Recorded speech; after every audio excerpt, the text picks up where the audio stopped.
What's up, everybody? Welcome to our channel. We're in Atlanta, Georgia. We are going to be competing in 2 days for the Disney Lorcana challenge, the inaugural challenge. The first one. So Dick and I started a channel together. It's going to be YouTube videos just like this one, and then we're also going to be doing a weekly podcast. And well, don't hold us to it. We'll try. We're maybe busy. bi-weekly. We're pretty busy. And we're calling it The LoreChronicles. Also, I have to say, I'm not wearing this hoodie, Nick. I'm sorry. It's too hot out here. Sponsored by Luxury Gaming, okay? Thank you to Luxury, yeah. Yes. Oh, man. That's enough of that. All right, so let's Go tell buy the a people MetaMat. what we're doing today. Well, you know, someone suggested we should do the do's and don'ts of your first tournament because so many people are coming here for their first tournament. But I'm a little extra, so I thought, why don't we do the fondus and fondon'ts? What was that a good idea? I think like Dick loves good wordplay, and I just think it's hilarious, and it's a fun that's how my little name twist. came about. Yeah. In fact, that is how my name came about. So as you can see, we have our fondue pot with with real fondue in there, okay? And we also are gonna get our hands dirty, I suppose, because we are gonna be reaching in for our do's and don'ts. You have a fork. Did you bring me a fork? No, did you get the? I knew you weren't gonna bring me a fork. What is it? Why is it so long? So just in case you decide I'm not getting to pull a question, I've got it. Ready to reach in. So we're going to be talking about some of the do's and don'ts and just kind of why we started LoreChronicles in the first place, because we have a bit of a knowledge gap here in terms of TCGs. So for me, coming to this regional in Atlanta, it is my first time doing this. So a lot of these do's and don'ts are like for people like me. And we're using knowledge from people like you and kind of compounding that and thinking about what he's learned in all of his years and what I've been afraid of going into this.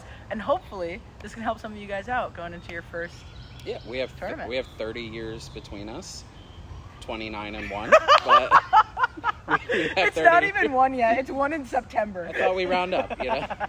It's like when my wife asks a certain question. We round up, guys. All right, let's do it. Our first one. Okay, so this is a don't. And our first don't is don't ask your opponent to concede or offer them any money. So Yeah. we've seen a lot of this, especially with the recent Stitch events, the set championships.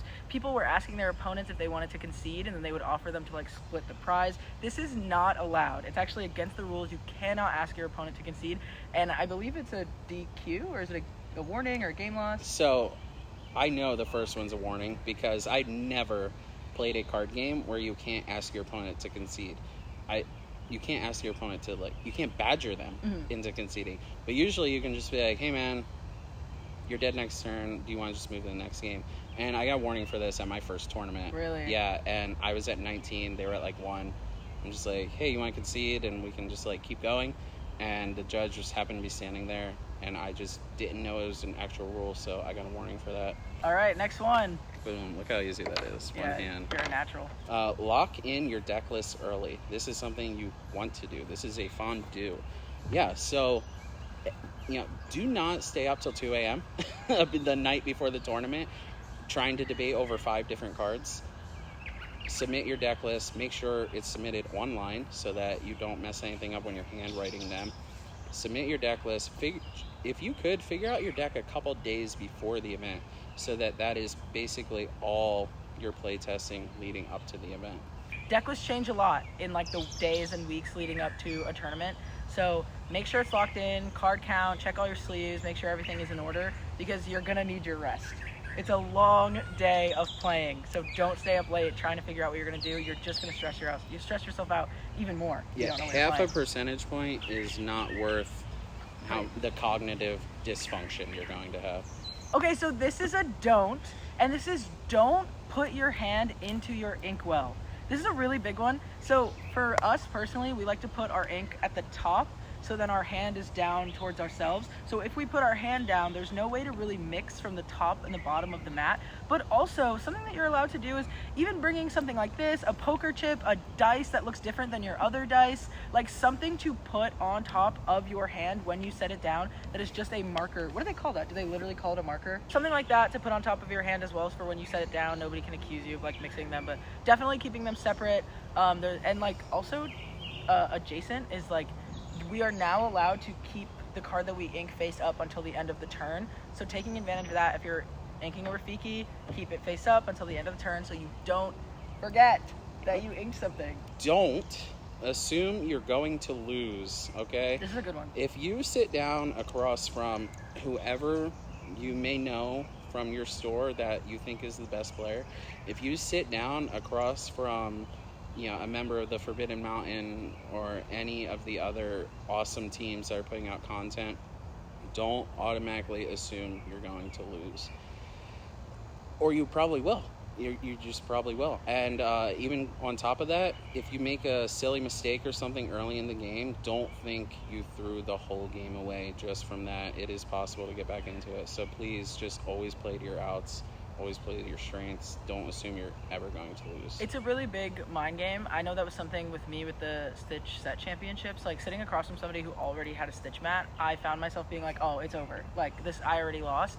And half the time those people like paid for them or had them like they got them from a friend. And so it's just like, that's not to say that they're not also a talented player, but it's to say like looks can be deceiving. You never know what like the person you're playing against is going to have in their hand. It's always winnable. That is a wasp. I'm leaving because we have cheese. I'm leaving. That's a wasp. Don't forget if you inked that turn. Oh, we can cut it. We can cut around it. No, we're leaving it all in. Are you crazy? This dick is uncut, okay? Oh my god. Listen, she alluded to it earlier, but one big thing about keeping it face up until the end of the turn, which is a new rule that you can officially do, it is a massive headache for any judge to rewind the game just because you forgot if you inked or not. Don't have that nightmare for you, your opponent, the judge staff, any of that. Okay, this is a really good one. We really wanted to talk about this one. This is a don't. Got it. Don't be afraid to call a judge. Yes. This is a really big thing. So, judges are there to help you. Yes, they can penalize you or any other player, but ultimately they are there to make sure that the game is fair and everything is going correct, and they want to be on your side. They want to make sure that everything is going correct.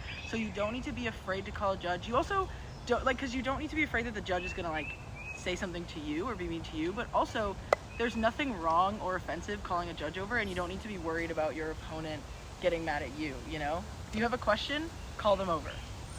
Yeah, and you know what? With 29 years of trading card game experience, I'm not gonna lie to you, I am afraid to call a judge. So you're not the only one. We're all suffering through this. I still call a judge when I have to because it can be an awkward situation. The biggest piece of advice I probably have on this is ask to talk to them away from the table about a card in your hand and then tell them the truth. Tell them what you actually called them over for. That's a good idea. Yeah. Yes, that's why we're here. This also goes with this. Do not ask your opponent to be your judge. Don't ask your opponent what their cards do even. Ask them if you can touch their cards and read what their cards do. That is perfectly fine. It is their property. However, when you enter a tournament, you kind of agree that that this is going to happen. So don't ask your opponent how interactions work. Don't ask your opponent on certain rules. They might not know. They might not want to tell you. Or they might be wrong. I just say, you know what, we can just call a judge. I'm not going to be upset. That's what I say when someone asks me anything like that. And I think the last thing we wanted to kind of loop in with the judge section is also with the judge being someone who's going to give warnings. If you yourself get a warning, you don't need to be afraid or let that shake you up or give you further anxiety to throw off the rest of your day. Warnings happen. We all mess up. Sometimes we do accidentally pick up our ink instead of our hand. Sometimes we do draw an extra card or knock a card over or put something down and say, wait, I meant to put something else, and pick it back up before we got clarification if that would be okay. So you're probably going to get a warning. It's going to be a long day. You're going to be tired. You're bound to make a mistake at some point in the day. Don't let making one mistake spiral you mentally into like freaking yourself out to where now you're just playing poorly the rest of the day. It's okay to get a warning. Things happen. Be honest with your judge, and I'm sure everything will be fine. That's a big thing. Never lie to a judge, ever. Even if you think it's bad for you, it will be worse. Do play the deck you're most comfortable with. This is a big one. Yeah. I want to speak on this because I feel like I'm somebody that like, I'm a meta chaser. It is what it is. You call it net decking, okay? I'm somebody that I love to go online, pull the best deck. If there's a meta list out there, meta calls, all that stuff, I'm following it. I just do what everybody else tells me is best. I learn it and I play it. And because of that, sometimes I can always want to be switching up my deck. But if I have the most practice on something, it's what I'm the most comfortable with, it's what I'm most familiar with against different matchups and different mulligans, I'm just going to play that. I'm just going to stick to it so that way I don't go into it feeling unprepared. And then when I encounter something I've never seen before, I'm not like, oh, I should have just played the list I knew. 100%. There are people I know that are playing games professionally that they just cannot pivot at the last minute to another deck. They could be successful, but they are giving up percentage points for sure. If you go to bed Friday night and you wake up Saturday morning and someone accidentally posted their deck to Twitter that looks like the new hottest thing that no one's ever heard of, well, they heard of it and they've been playing with it for months, and maybe that's why they're going to be successful with it, not just because it's an unbeatable deck. This is a big do. Be nice to your opponent. I feel like kindness goes so far in general, but I think especially in card games, right? Like we've said so many times, you're there all day. You're thinking so hard.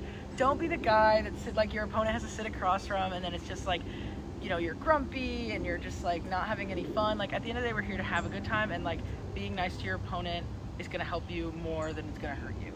Yeah, you know, sometimes variance doesn't go your way, and you don't need to let your opponent know that variance is not going your way.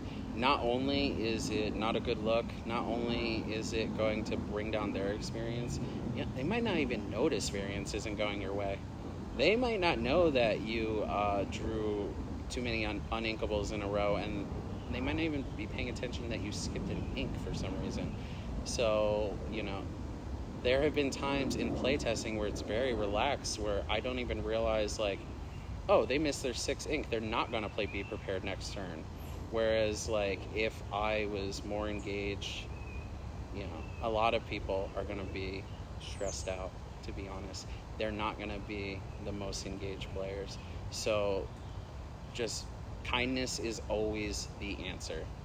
Oh my God, I'm so glad this one is here. Okay. Do shower. That is literally written there. This is so funny that I need one. I need one bad. After all the cheese. This wasn't even the one. You know what? We're just going to let you guys know. We let this one be the last one on purpose. I had no idea shower was next.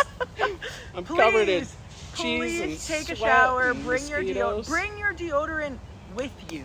Bring your deodorant with you. As long as it's not going to melt in your bag. Beforehand. Maybe a spray. Maybe a spray. There's going to be a lot of people in these rooms. It's going to be very stuffy. It's going to be very hot. You don't want to be the guy that smells. Nobody wants you to be the guy that smells. Yeah, no one's going to invite you out. No one's going to invite you. Know what? How are you going to make friends if you stink? Guess what? Like, I was not on the Forbidden Mountain 3 months ago, and they invited me out to dinner. And would that have happened if I smelled like butt? Nope. Probably not. And I have met some of my closest friends now because of it. Because you shower? Yes. The first time I met you, like, would you have wanted to ever hang out with me again if I smelled like straight butthole? No, absolutely not. And now we're doing a podcast. Yep. You know, you have no idea what opportunities you're giving up. I understand, especially if, like, you know, especially if you're brand new to card games and you're just like, I want to be here with like 4 of my friends in the same hotel room. When are we going to have enough time to, like, all use the bathroom at different times, all stuff like that. I understand you might want to skip the shower. Please don't. You will feel better as well. You'll feel refreshed and ready to play. Take a shower. Yeah, feel better, play better. Do remember to bring snacks, water, your deck supplies, okay? That's going to be play mats, yes, dice, extra sleeves. You know how many people bring the exact number of sleeves they need and then they split one? And then they need a time extension to go buy sleeves and re-sleeve their entire deck. Yeah, don't do that. Bring your playmat. You never know what kind of tables we're playing on. You never know what kind of table mats we're playing on. Right. And then I think also with the drinks and the snacks, right? Like, if you're someone like me, your matches usually are going close to the 50-minute threshold, right? So, like, you only have 50 minutes, and then you have to go and do another 50-minute match. You're only gonna have time to maybe run to the restroom if you're lucky. So like, you wanna have your water with you, so you can take a swig. You wanna have a snack with you because you're there all day. Maybe we get a lunch break, who knows? Oh no, we do. Okay, it's good. egregious, actually. It's childish. I haven't had a lunch break since JSS. So bring food with you, bring snacks with you. You want to stay hydrated. You're going to play better if you're hydrated. And then in addition to all your deck supplies. If you do need to use the bathroom, call a judge. Tell them. You can get a time extension. Whether you're in the match or the end of a round. All right. Our last one, our big one. Oh, God. It's cheesy. Covered in cheese. Oh, my God. Oh, and it's is cheesy. It's cheesy. Just like this video. Your biggest due for all of these events is to Have fun. Yes. Have so much fun. That's what We we're here are to do. playing a children's card game. With princesses and talking animals and singing songs. Like, it is not that deep. We are here to have a good time. We are here to have fun. Stop. If this was not Disney, I would not have played it. And I wanted to come have fun. I wanted to meet great people like Natalie, like the Forbidden Mountain, like Luxury, like everyone I've met on the SCG tour. I mean, how many friends have you met just through this? It's basically my whole social circle is Lorcana friends now. Yeah, and it's been less than a year. This has been a fantastic experience. Please have fun. And that's it's only possible because you open yourself up to having a good time. If you lose, that doesn't mean that person is your enemy. If they were cool, if they seemed fun, if you thought they were good at the game, make a conversation with them, right? If you do nothing but come to Atlanta, play the game, and go home, I think you're like losing. You're missing at least half the experience. Right. Like, we're here to have fun, we're here to have a good time, and that's our biggest due for you. Okay. All right. So that is our fun do's and don'ts for your very first card game tournament. Look out very soon for the LoreChronicles podcast, dropping everywhere you listen to podcasts and probably here on YouTube as well. If you guys enjoyed the video, make sure you leave a like. Leave us a comment if there was any other do's or don'ts that leave a we comment. forgot. We're not asking for likes after this. Come on, you're crazy. Hit the subscribe button. No one likes me. Hit the subscribe button. High five. Aww. All right, bye. See you later. Woo, that's fun.